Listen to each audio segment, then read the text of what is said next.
condolence, Robert. No, salamat. Mauna na kami. Sige.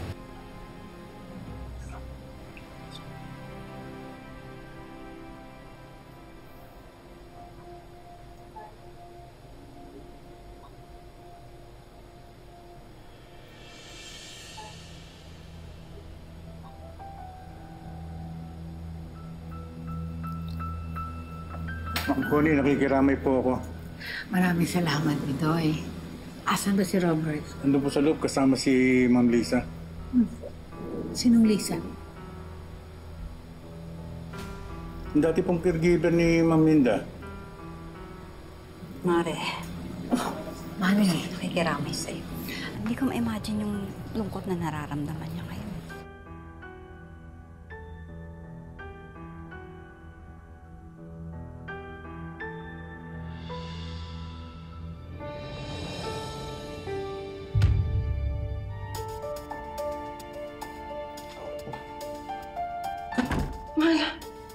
Malali ka.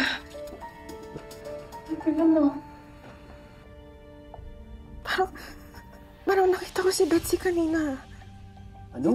Dito. Asan? Mahala na naman gagawin ni Betsy sa buro ng nanay mo.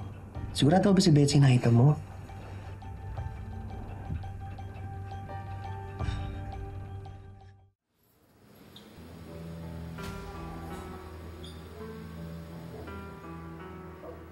my condolences, Robert.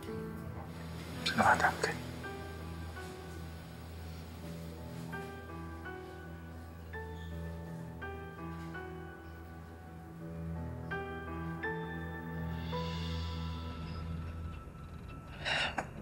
Siguro naman malikmata lang ako.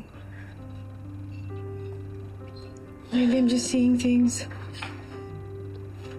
Mahal, kalimutan mo na si Betsy, ha? Hindi yan makakatulong sa'yo. Hindi ko kasi matanggal sa isip ko na baka maghiganti siya, mahal eh. Nananahimik na si Betsy. Huwag mo na siyang isipin. Huwag mo na siyang hayaan dumagdag pa sa concerns mo. Hindi siya worth it.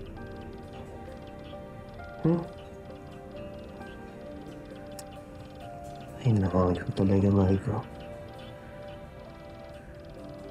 Talaga lang ba? Gusto mo kumain? Dalang prutas. Sige.